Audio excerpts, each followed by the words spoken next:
Ask unanimous consent the Senate proceed to a period of morning business for debate only until 5 p.m. with senators permitted to speak for up to 10 minutes each, and that at 5 p.m. the majority leader be recognized. Is there objection? Without objection, so ordered. Mr. President. Senator from Alabama. I thank Senator Durbin for his courtesy in allowing us to proceed and discuss issues at this point in time, and wanted to recall from my colleagues we're now at 776 days since the United States Senate has found itself with a budget. We haven't passed a budget in 776 days. This is not responsible at a time in which we're having the largest deficits this country has ever seen. This year it's projected our deficit as of September 30th, when the fiscal year ends, will have been $1.5 trillion, $1,500 billion deficit. So I think this is a big issue. Last year, the Budget Committee moved a budget out to the floor of the Senate, and Senator Reid chose not to bring it up, the majority leader. This year, he declared that it would be foolish to bring up a budget to the floor, and even though he has a majority in the Senate, and you can pass a budget with a simple majority, it's a priority item. He is asked and apparently asked, and the Budget Committee has not even had a markup. The Budget Act requires a markup to be begun by April 1st and a budget to be passed by April 15th so we can go about the business of funding next year's government. But when you do that, you need a budget. States have budgets. Cities have budgets. Counties have budgets. No city, county, or state that I'm aware of is anything like close to borrowing 40 cents of every dollar we spend, as this United States Congress is doing. We're spending $3.7 trillion. We're taking in $2.2 trillion. That's a stunning number. And one reason we're so out of control is we don't have a budget. So I've been harping away at that, and I've been talking about its impact on jobs.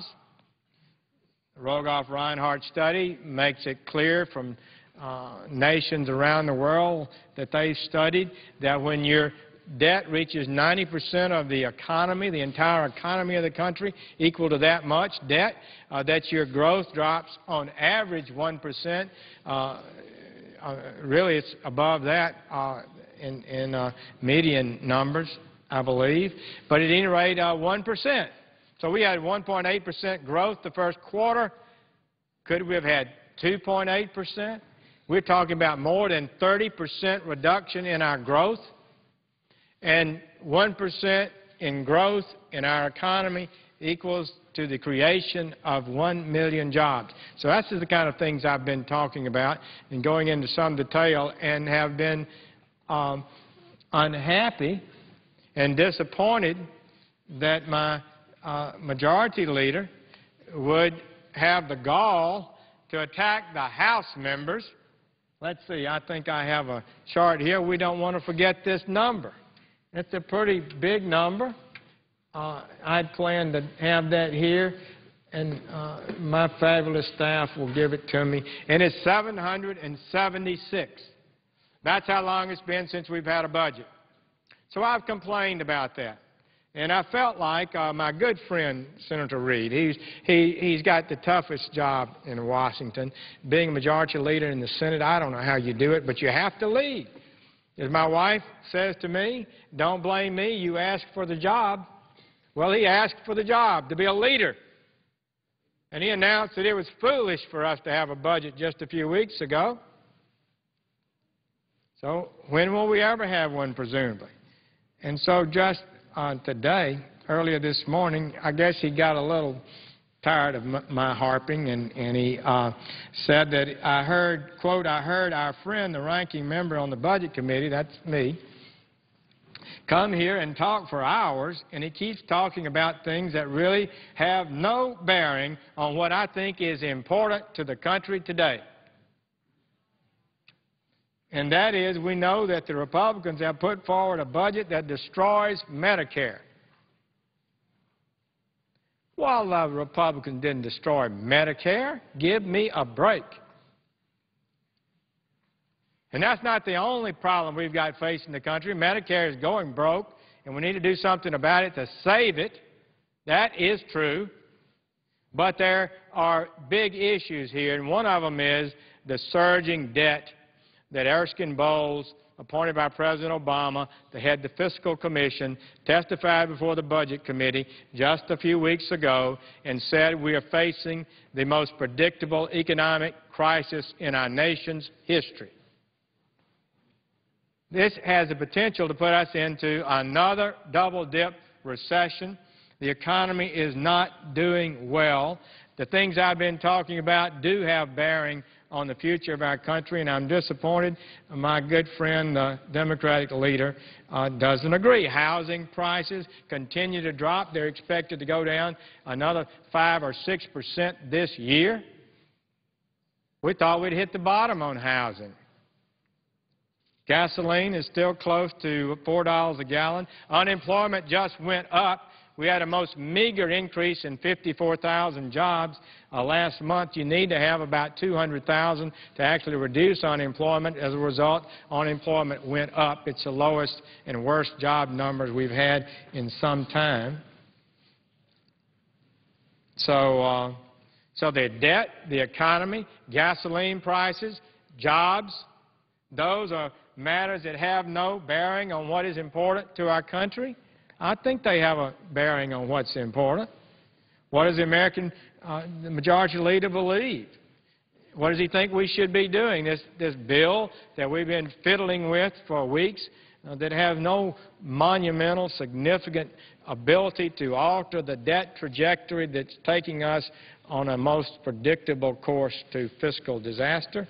That's what we need to be addressing.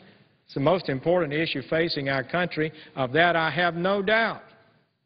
I don't think anybody has any doubt. Listen to the news programs. Listen to the business channels. Read your newspaper. The debt that we're facing is critical to our country.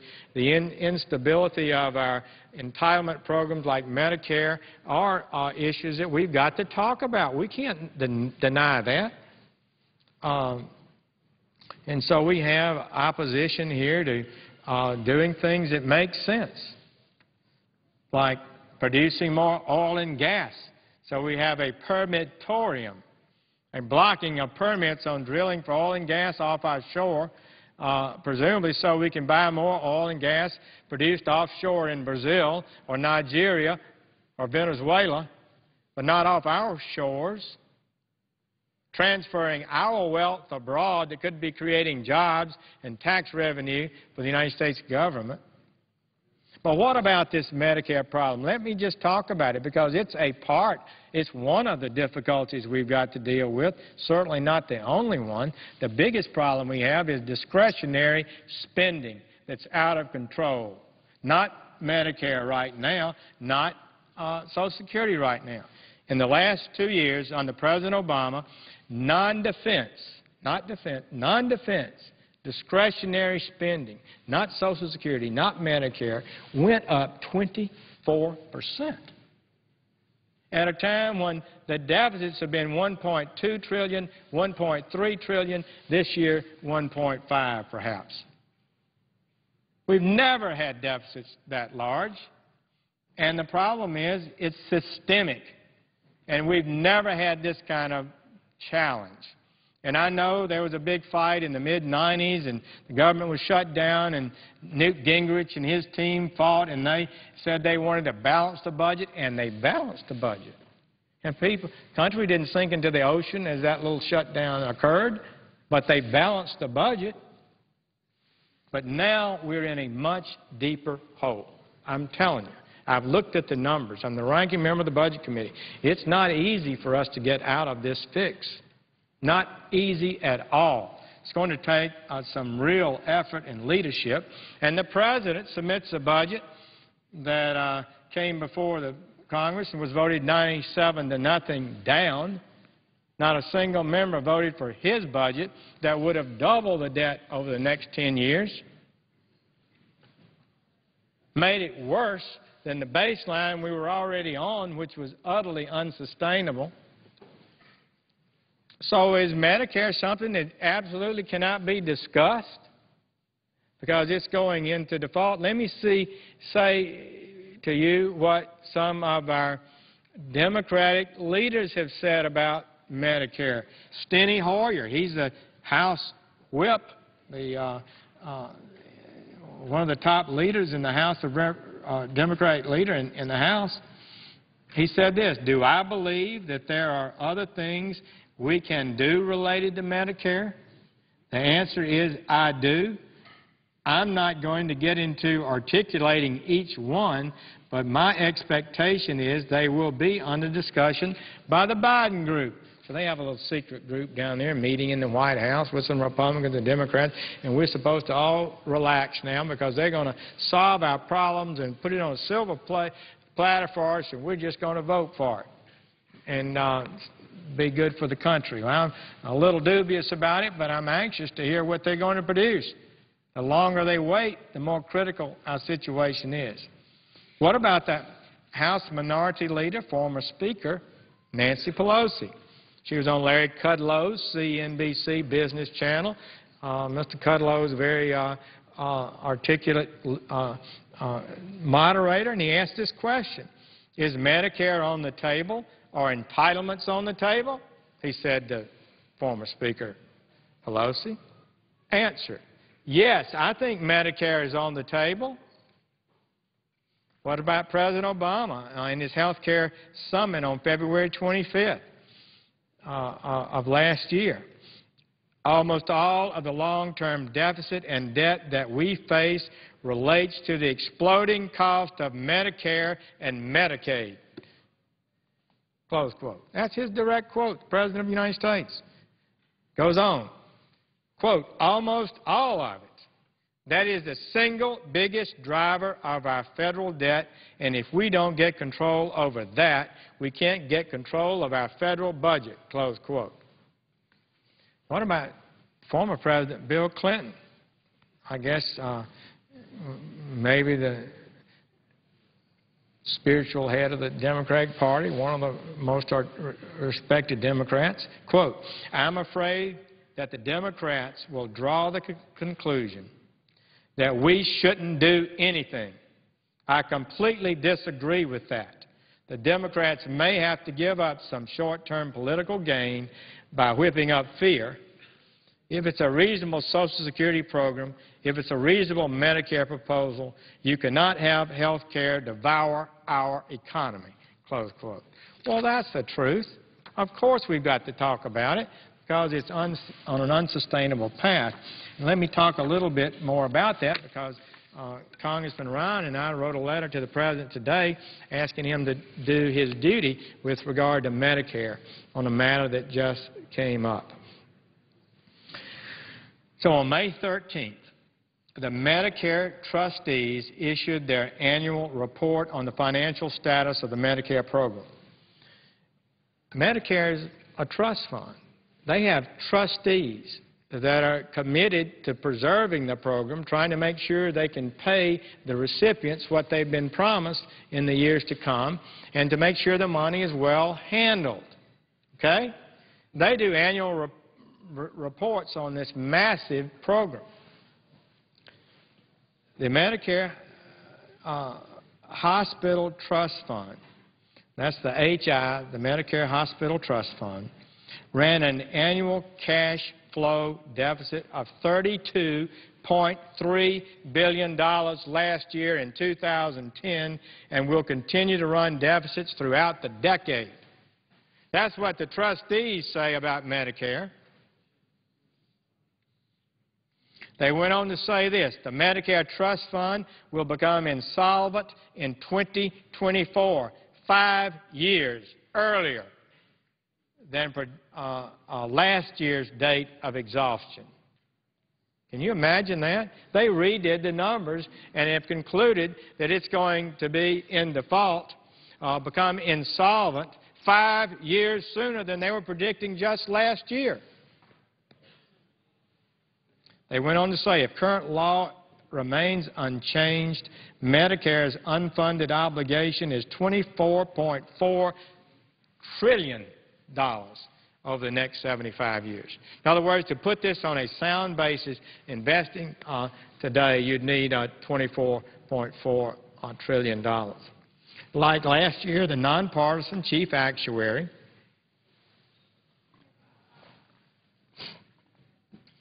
for the Medicare and Medicaid services, Richard Foster, used his statement of actuarial opinion at the end of the report to warn, quote, the financial projections shown in this report from Medicare do not represent a reasonable expectation for actual program operations in either the short range as a result of the unsustainable reductions in physician payment rates, or in the long range because of the strong likelihood that statutory reductions in price updates for most categories of Medicare provider services will not be viable, close quote. On May 20th, a week after the trustees' report was released, the chief actuary, Mr. Foster, produced his illustrative alternative projections based on more sustainable assumptions. Those estimates indicate that under a more likely scenario for future spending, Medicare's unfunded obligations is $36 trillion over the next 75 years, a figure that's far larger than the official trustees' estimate of $24 trillion. Mr. Foster's been there a long time. He's a very serious man. He understands his responsibility to tell us the truth. He understands his responsibility to Medicare recipients, and he's telling us we need to do something about Medicare. He goes on. The trustees projected that the total Medicare spending will draw more than 45% of its funding out of the Treasury's General Fund in 2011. Now, a lot of people think that Medicare is funded by the Medicare tax we pay on our paycheck, the withholding tax that are paid. And that's a significant amount of money, no doubt about it. But the Medicare trustees just reported to us that they will, the total money that they expend of that amount, 45% is funding directly out of the general fund, general tax revenues, not the payroll withholding. As a consequence, for the 6th year in a row, they say, 2006 through 2011, the trustees made an, quote, excess general revenue Medicare funding determination. 2 consecutive, quote, excess general revenue Medicare funding determinations trigger a, quote, Medicare funding warning, close quote. This Medicare warning requires that the President submit a legislative proposal to address this crisis within 15 days of his next budget. So, well, for 6 years we've been running that, apparently. President Bush submitted a proposal when he was president to deal with the shortfall in Medicare, but the Democratic majority in both houses, I guess, at the time, failed to act on it, do anything about it. But now we've gone further and deeper into debt. So the trustees issued a Medicare funding warning for the 5th consecutive time in their report this year, 2007 through 2011. Now President Obama's not responded. So who cares about the Medicare? I think all of us do. But does anyone dispute that the trustees, the people that are statutorily required by law to superintend this fund, don't care about it? aren't worried about the recipients. They have a lawful obligation to try to ensure that the program is on a sound basis. Under the Medicare prescription drug bill that was passed here in '73, Congress established the Medicare trigger to call attention to the program's growing fiscal imbalance. If, in their report, the Medicare trustees project that Medicare will draw more than 45% of its funding out of the Treasury's general fund within a 7-year period, the trustees must make an, quote, excess general revenue Medicare funding determination. By law, 2 consecutive excess general revenue funding determinations produce a Medicare funding warning, triggering action by the President. Under the public law, U.S. Code, the President is required to submit legislation. Submit legislation to who? The Congress, us. In response to a funding warning within 15 days of the next budget, and the proposal would then receive expedited consideration in Congress. So when we have this 45% level breached, the President's supposed to submit us a plan, and we're supposed to give it expedited attention. Why? Because Medicare is important. That's why. And when it's not on a sound financial basis, Congress has a responsibility to do something about it, not do nothing. Not criticize somebody like Congressman Ryan, who proposed a sound, well-thought-out, long-term approach to Medicare. It may not be the one that I would agree with or other members would agree with, but no one can doubt, in my opinion, that it was a serious, thoughtful effort that would have put Medicare on a sound footing. But if it's not the plan we want, let's have another one. What's the President's plan? Let me ask. That's the one that's required by law to submit a plan.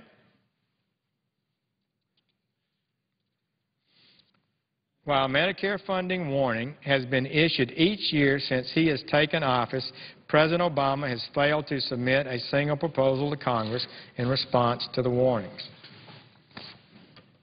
So,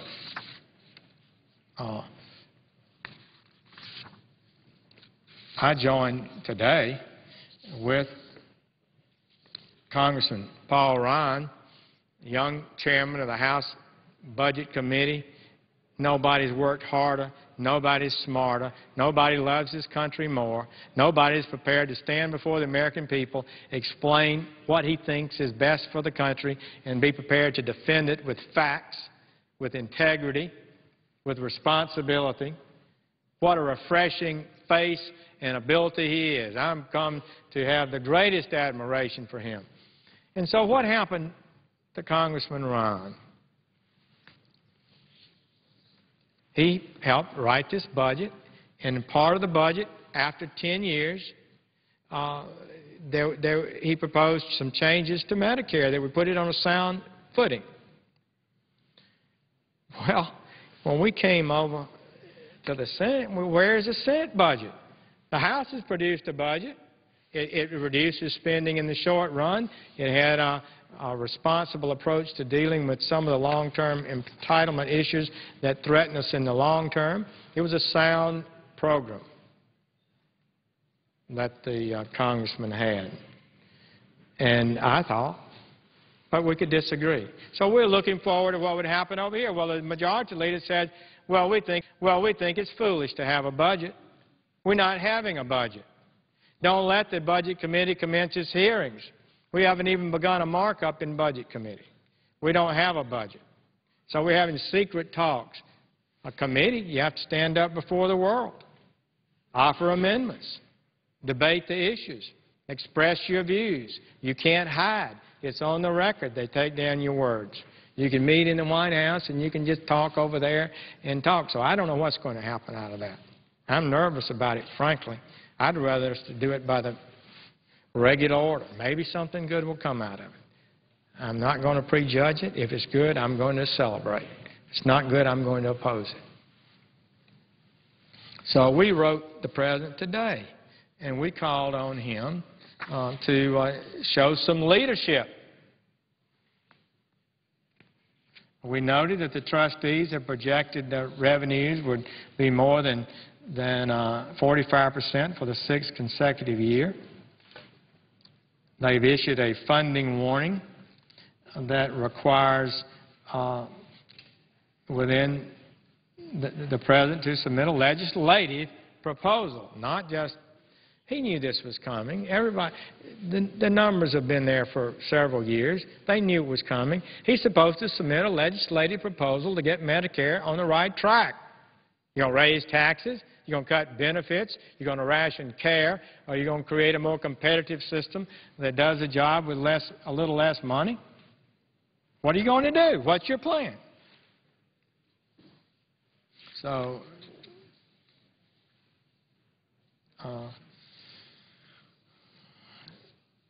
as we wrote, as chairman and ranking member of the House and Senate committees, respectively, we are deeply disappointed that the administration continues to ignore this legal obligation.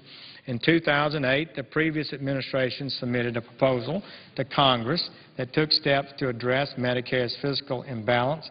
By contrast, your administration has not provided a response to the annual Medicare trigger, ignoring the law in each of the past 3 years. This year, your budget did not even acknowledge the existence of the Medicare funding warning. And, Mr. President, I think I had here, my staff did, some papers from the Medicare trustees. Far from saying we shouldn't do anything about Medicare, far from saying no changes are necessary in Medicare, the trustees have pleaded with us in their reports. And the trustees' chief actuary has noted that in his official reports to us. Said, do something, Congress. This cannot continue. So here we are. We're going down the road with debt the likes of which the nation has never seen before. The gross debt of our country is now 94%. By the end of the year, it will be 100% of GDP. I mentioned when you get to that level of debt, your growth goes down. And growth means loss of jobs. You're not creating the jobs you should have. How serious is our debt situation? Well, look at the chart for those around the world. Greece, it's in this critical crisis, is above 100%. They're at 142%. Their debt equals 142% of their economy, and they're in a state of virtual collapse, and expert after expert says they will default on their debt. They are not going to be able to work their way out of it. I hope that's not true, but that's what they're saying. What about Ireland? You've heard Ireland, the pigs as they call them, these countries that are others in debt, what's theirs? It's now 96%, 2 or 3% higher than ours only. They're second in the European Union. We're next at 93. Portugal is next. You've heard about Portugal being in financial trouble. Their debt to GDP is 83%. And Spain, you've heard them talked about as being in trouble financially. Their debt to GDP, gross debt, is 60%. So we're well above that. So I'm worried about the country. What's critical now is we need a budget that contains spending now. We need to demonstrate a commitment to reform the unsustainable path of entitlement spending. And we need to do it in a way that focuses on creating economic growth and jobs in this country. Growth and jobs. That's what our future should be focused on. I'm confident that this country has not seen its best days, but we are on a path of decline now. I truly believe it. I hate to say it. But our policies, if they are not changed, will lead inevitably to economic decline, as witness after witness has told us.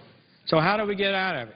We send a message to ourselves and the world. We've got the message. We're reducing spending. We're putting us on a path to a balanced budget. We also know that it's not just the short term, it's long term. And many of these unsustainable programs need to be changed and strengthened. And the way to do that is to make the changes now, and it will have massive impact in the years to come. Modest changes now will be good. So those are the things that I think are important. Those are the things I think should be talked about. Those are the things I think my good friend Mr. Reed apparently thinks is not important, because he said he's come down here and talked for hours, and he keeps talking about things that really have no bearing on what I think is important for our country today. Well, I submit it to my colleagues and to the American people. Are the things I'm talking about important? Are they not? He wanted to talk about how the Republicans have put forth a plan to destroy Medicare. That's what the majority leader wants to talk about. Change the subject. Well, I wish it weren't so. I wish Medicare was healthy. I wish it had the money to continue to honor the commitments that we've made and want to continue to honor in the years to come. But it's not. It's just not. We don't have the money to continue it at this rate. And it's not impossible, though, to fix it. And it's even more possible to fix Social Security. Medicare is a little harder than Social Security, but both of these can be fixed and made permanent and sound. We just need to talk to the Medicare trustees. We need to be honest with one another and see how we can reconstruct, refigure what we do here to make those plans solvent. But that's just one part of the problem. In the immediate time, we've got to reduce spending across the board and discretionary spending. I really think we have to. I wish that weren't so, but it is. Countries around the world are doing it. Cities are doing it. Governors are doing it. This Congress has done nothing of the sort. Indeed, as I mentioned, last year, the last 2 years, discretionary spending, non-defense, has gone up 24%. Defense went up. You hear a lot of complaints about defense. It was up 2 or 3% a year for the last 2 years. The other non-defense went up 24%. So, Mr. President, I thank the Chair for giving me the opportunity to share these remarks. I can't tell you how deeply I believe that our nation is on a perilous course that needs to change. I want to say again, I have great affection for my friend, Senator Reed. He's got a tough job, but he asked for it. He asked for it. And when the country is in financial crisis, we expect the majority leader of the United States Senate to effectively lead and not to attack people who are trying to do the right thing and to bring this country onto a sound path. And to say it's foolish to have a budget, what he meant was it's foolish politically, of course. He was saying it's foolish politically to have a budget. It's not foolish for America not to have a budget. It's foolish for America not to have one. Certainly not foolish to attempt to have one.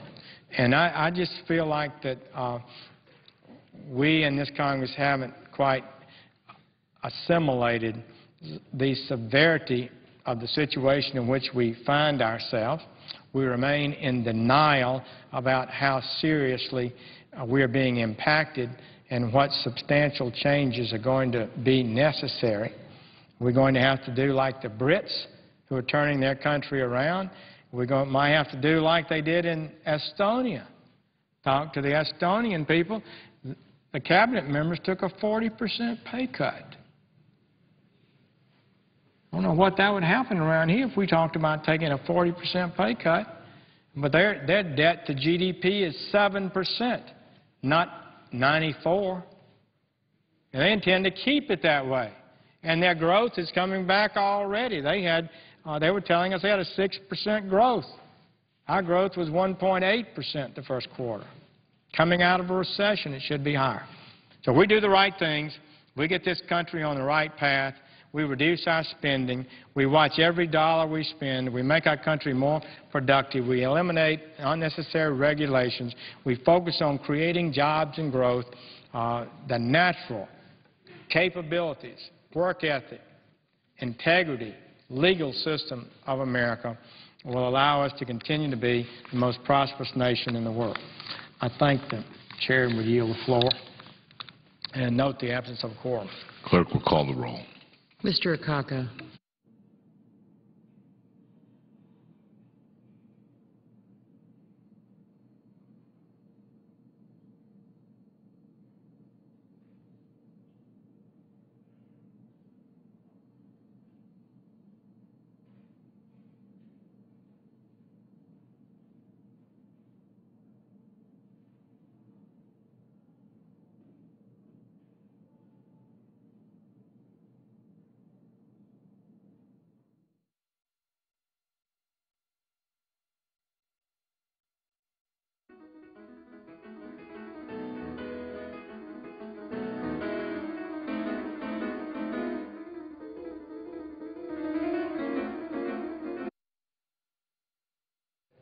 Without objection.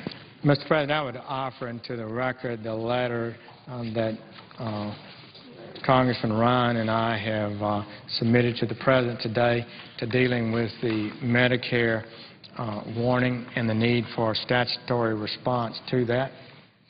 Without objection, so ordered. Mr. President, I note the absence of I would yield the floor and note the absence of a quorum. Clerk will call the roll. Mr. Akaka.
unanimous consent